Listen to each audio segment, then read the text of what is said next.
So it's red ass season in the NFL. Puffy bottom. Step right up.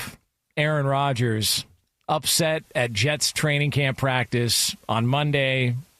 There was some video showing him getting into an argument with Garrett Wilson as well, too. But nonetheless, Aaron Rodgers got a little bit upset. Allen Lazard had himself a pretty rough practice. And Allen Lazard was asked about the situation and, just Aaron Rodgers' demonstrative behavior at practice yesterday. You're talking about one of the best, if not the best, quarterback of all time. And his standard and level of play is something that a lot of guys haven't even seen yet. And even this organization, they haven't really been with him on a game day, because being with him on the sideline on a Sunday is different than being with him on camp or being with him in preseason or being with him throughout the week. When the cameras are on and the bullets are flying, everyone's, is just a little bit more turned up a little bit. So he obviously expects the same standard that he holds himself to out of everyone else. And today just didn't resemble that at all.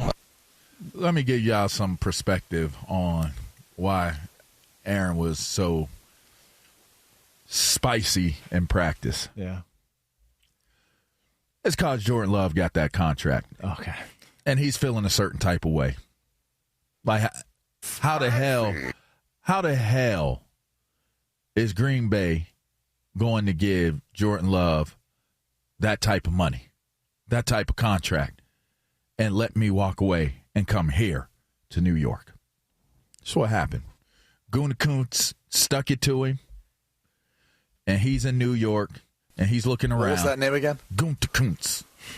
I don't know how you say it. They said Gutekunst. Gutekunst. Is that guy from the Goonies? Gutekunst, Goonies. I don't.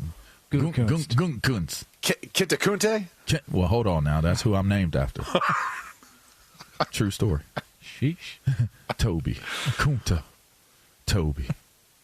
Anyway, I think the man is dealing with now emotional duress from the fallout of the breakup of his lover, and now his lover has found a new person and paid him.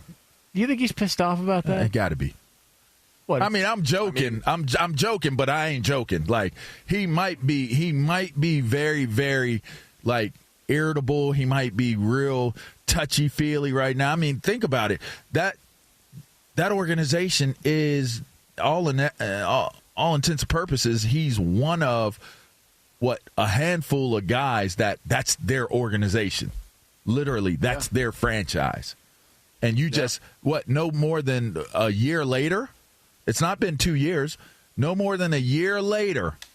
And comparing the body of work, you award Jordan Love this contract versus taking care of me, versus making sure I'm happy, versus making sure I finish in Green Bay.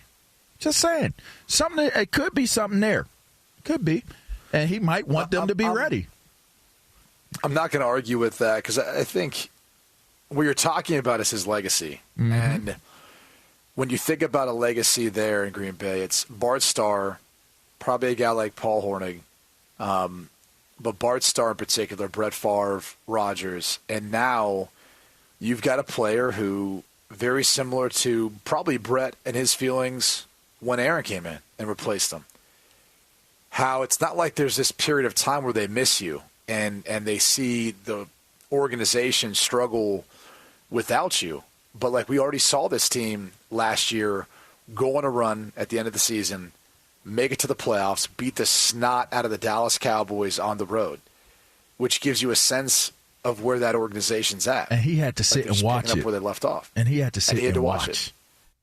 So there could be some. I mean, now, here's what I'd say is they paid him $305 million over the course of his career. It's not bad. So not bad at all. From the contract standpoint. But he's a competitor. Sure. And I think that's what this is more about, is the competitive side, where he knows his days are numbered. And he knows that depending on how this season goes, it's largely how he's going to be remembered. Like, in a lot of ways, people will forget some of the all-time greats. For example, Michael Jordan with the Washington Wizards. No one really remembers that. Dang, I was Joe Montana courtside. with the Kansas City Chiefs. Like, I remember it, but you don't think It didn't about feel Joe right. Montana as anything other than the 49ers. Yeah, it didn't feel the same. Tom Brady with the Tampa Bay Bucks, he won one, though. So whatever you want to say, and a lot of people look at him as a New England Patriot, he still won one with the Bucks. Franco and I Harris think that's with the what's Seahawks. up for debate. Ew. Is the legacy, is how he's going to be viewed as a Green Bay Packer or as a guy who won multiple Super Bowls with two different teams, which puts you in very rarefied air.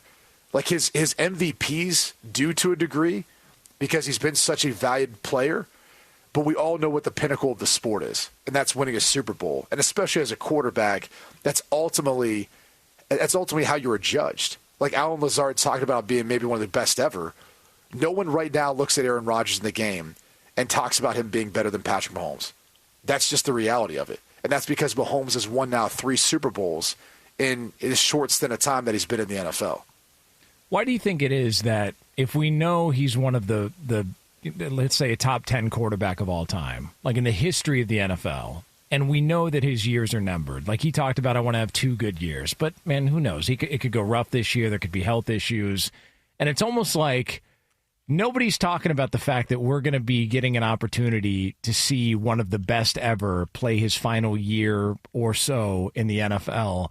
All anybody wants to talk about is getting the weeds over some of the other drama that's surrounding it. You know what? It's kind of odd that that's the outlook on things. One more thing you can add to the list is, didn't Brett Favre have a successful run in New York? Wasn't his run like they got to the playoffs? They made it to the playoffs. A successful run. Well, 500. I'm looking for it, but I mean, I feel like because I think he got that Crocs sponsorship as well too. Oh, and that reporter, the NFC Championship game they went to was Sanchez. They went 9-7 with him there. They went 9-7. I mean, that's not a large body of work, but it's not a losing record, and he made the playoffs. And so far, Aaron Rodgers doesn't have that body of work with one season under his belt. Now, granted, that's an injury that took the season away from him, but still, you got to believe there's the idea of old and new. Old, he had to come in and do one of the most daunting tasks that a player would ever have to do, which is replace a Hall of Famer, a legend, and someone that really, was beloved by that community so much, and he did that, right? Then you get, as Q just mentioned, like your predecessor is now on that trajectory, and now you have to deal with that emotional feel of how all of that works for him. These things are on his mind because he's one of the great ones. If you talk to Aaron Rodgers and he was being honest, I can guarantee you, no matter how close in mind or how far in mind it is, it's in there. He's thinking about what Brett Favre did when he was in New York. He's thinking about that. I can guarantee you, somewhere, somehow, he's thinking about that. And what Jordan Love is doing in Green Bay and what the Green Bay Packers are doing as a team, he's thinking about that. It's somewhere in there. So is it like you've been in a relationship with somebody for a long time, you guys break up? That's what I started. That's what I said. That's what I started my deal with. But then quick after you find out they got engaged, bro, like, just land the wrong way, bro. And she could be prettier than you, or he could be better looking. It depends on what side you fall on. I mean, let's not pretend that Jordan Love lit up the league all year last year. I mean, and I don't think that it has to be a lit up the year. It's if the team is having success, that's more than enough. Like you can ultimately say, well, he's no me. He's not me.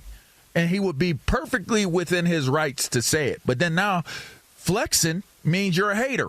And there's no reason to be a hater because you're one of the greatest to do it. Who are you guys more confident in having a good year this year? Like if you had to pick, who has the better year? I think Green Bay has a better year. I've told y'all my thoughts on the Jets. Rodgers and Jordan Love. See, but I'll take Rodgers.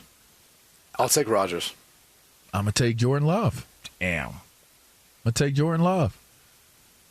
I'm telling you. I will say this. I don't like the subtraction of Aaron Jones. I like Jacobs or what is it? Josh Jacobs.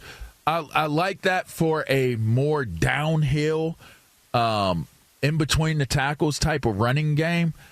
I just don't think he's as versatile. Like, I think he's good, and sure he can catch the ball, but I put Aaron Jones on like there's Christian McCaffrey, and then boom, 1A is Aaron Jones. I really do. Like, I think Kamara? Alvin Kamara? Yeah, but I mean, he was pretty quiet last year. Alvin Kamara is a very versatile back. He's in that conversation of versatile backs, absolutely. But Aaron Jones was a guy, like, he's been that type of guy too. He's like a receiver, but he can play running back. And outside of not staying healthy as much as he could have, outside of that, I feel like he's one of the most elite backs in the game. I would also say that it's probably safer to ride in an elevator with Aaron Jones than Alvin Kamara. Hey. Wow. Break it down. Man, hey. Unnecessary. Unnecessary roughness. Unnecessary. Yeah. Unnecessary. Well, look, we can debate, the impact of different running backs. There's a lot of guys who I think do a good job both running the football, catching the football out of the backfield. I think the other thing you have to point out is there's more pressure added, in part because you talked about the timeline, Jonas, 2 years. There's also the fact that he kind of brings it on himself. When you're not there for minicamp, you open yourself up for criticism. Like, it was a choice he made. He didn't need to be in Egypt. He didn't need to go on that trip. Maybe for him personally in his mind, he's convinced himself or he's justified that. But the truth is, he should have been in minicamp. Like, if you're in minicamp, that's the truth. You're putting yourself in a position where you're doing everything that you're asked to do, you're required to do, that you should be doing. When you're not doing that, you feel pressure, right? Like, we've all been there before where you've had to take a test. And if you studied, you're prepared, you've done everything you needed to do, you don't really feel as anxious or nervous or pressure because you're going to do the best you can do. It's when you're not prepared or where you feel like, maybe I could have done this, should have done this. That's when you feel the pressure of it. And I think there's an element of that really he's responsible for. He's brought on himself with the choices that he's made, and he's got to live with it. And when you are the face of the organization, and he is at this moment, that goes downhill. So when other guys aren't doing what he needs them to do, it's that pressure feeds downhill to the next person, whether it's Garrett Wilson, whether it's Al Lazar, whether it's whoever else. And that pressure is then applied everywhere else. And that's the tough part, is it creates fractures in teams because, hey, we were here, man. We were at minicamp. Talk about it, Q. Tell them about it. That's the reality. That's what players are going to be saying. It might come back to him at some point where they're like, well, hey, here's what we did at minicamp. And maybe you should have been here. Like players will say stuff like that. That's real. That's real talk in a locker room. And I think that's one of the things that he's going to battle this year when there is adversity is, he was all, bought in last year. A lot of people talked about him while he was injured, still helping out. And even this offseason, he was there for all of it. So maybe some of the players were like, yeah, that's okay, he missed minicamp. But there's still going to be that doubt in the back of people's minds when things don't work out. Is that part of the reason why they didn't work out? Bruh, some people could care less about his name and who he is. Especially this generation of athlete. They different, man. They different type of dudes. They're not historians of the game. They're not fans of the game. If we're being honest, they're fans of themselves is what they are. And they're out for themselves. Now, some people might get offended by that. They might get upset with it. And you know what? If you have one of those guys out there that doesn't happen to be that way, or if you happen to be somebody who hears this and you're not that way, I'm not talking about you. Yeah. But for the most part, a lot of these new school cats, they don't know who people are, and they really don't care. So to Q's point, from my perspective, to add on to that, when you're not doing what you're supposed to be or doing what you're supposed to do, and it's your job, like this is our job, and you're not here, like I'm looking at it like, these young cats is like, who you think you are? Who you think you are to do that? Like, you ain't nobody, bro. Like, come throw the ball. And that's how a lot of these dudes think. And the mentality of these young boys, that could create distance. That could create fractures. That could create issues. I'm not saying it is, but the possibility of it is there. It certainly is there because these guys are wired differently, man. They're not coming in with this like reverence, like how you're listening to Allen Lazard talk about. Allen Lazard played with him in Green Bay. You got an opportunity to get to know him at the Green Bay level. These New York Jets is looking at it like, what are you doing? What have you done as a New York Jet? Like, we out here, we trying to get it in. What are you doing as a New York Jet? And why are you not here? You in Egypt? Why? You could have won any other time. So are you saying we not as important? Like, that's how cats will whisper. They'll talk behind your back, and then it'll get to, as eventually, if things don't go the way they're supposed to go, it'll get back to Aaron Rodgers. You ain't going to be in practice sitting there like talking down on somebody or saying what you need to do and saying like, bro, you worry about yourself. You worry about yourself. You could get touched too. I'm a grown-ass man out here. That's how the mentality of a lot of these young new school cats are. Some old school cats was like that. Like, you're not punking me because you're Aaron Rodgers. Like, you're not going to come at me and talk to me any old kind of way because you're Aaron Rodgers. Like, oh, I'm supposed to kiss the ring because you're Aaron Rodgers. Like, cats aren't wired that way. Depending on where you come from, you're not going for that. You're the QB, so what? Be the QB, bruh. I'm telling you. That's anywhere and everywhere.